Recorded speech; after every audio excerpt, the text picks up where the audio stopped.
came to give you a word of encouragement on today. That word of encouragement is going to be close the mouth of your accuser. There's a passage in the Bible where it tells us that the accuser goes around day and night, and he goes to discredit the believers. He goes before the Father with accusations. He'll go with him things that you may have actually done, and he goes to fight and put those and lay them before the Father, so that the very things that you are believing and asking God for, that you will not receive. Well, today I got a word of encouragement after talking with my sister. She gave a nugget, and when she gave the nugget, I took the nugget and I ran with it about the accuser.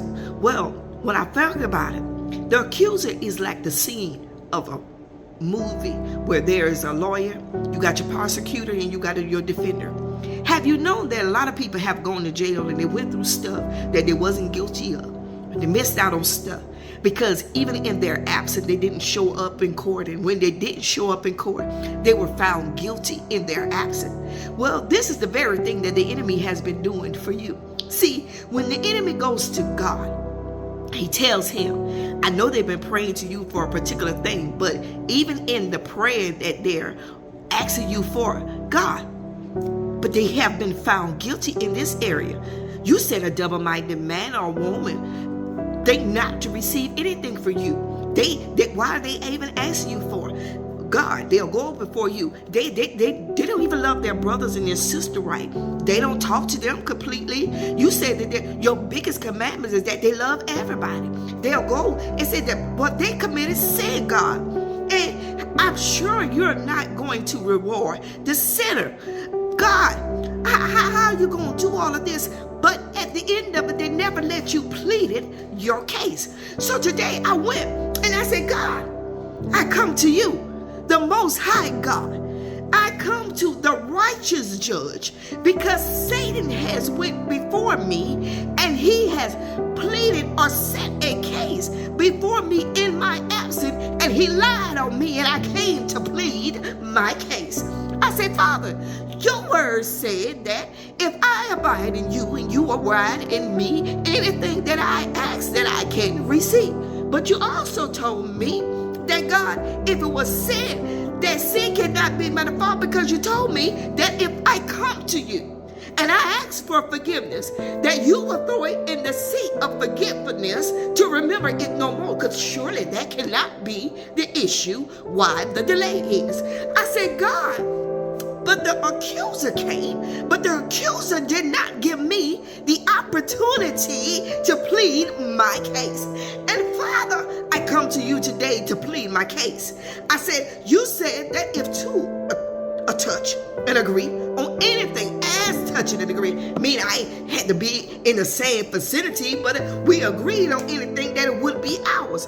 You also told me, according to your word, that you are married to the backsliders. Not that I'm backsliding, but God, that you're married to me. And if I did, that you're married to me, so you will pull me back in because you love me this much. You told me that when you died, God, you died for me. Not just for me, but for others, but I take it personally. I said, God, when I said I trust you, I trust you. I said, yeah, there's been some moments, God, but I've been weak and I've been praying to you and I've been seeking you, and it seems as though you may not have showed up.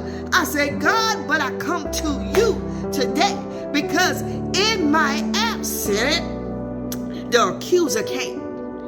But the one thing the accuser did not allow was for me to plead my case. So, Father, as I stand before the righteous judge, pleading my case, I said that I may be found innocent. I said, God, it's now time to restore the very thing that the enemy has came to you to delay, to hold up. And I will tell you, it was at that moment I felt breakthrough. God is saying to some of you is that the enemy has went before you. And he went and he pleaded the case. The prosecutor standing there with a nice suit on, with a tie on. And he stood before God with a list. God, they can't have it because of this. But the problem is he did not give you the opportunity to plead your case. Now it's time. Go plead your case. The very thing that you've been believing God for is yours. But the enemy has been holding it up because he knew if you ever open your mouth and you ever went before the righteous judge and you pleaded your case and you called it out, he knew very well that it was going to be yours. So stop sitting here wondering if God's not doing it. God ain't the problem. It could be you. Go plead your case.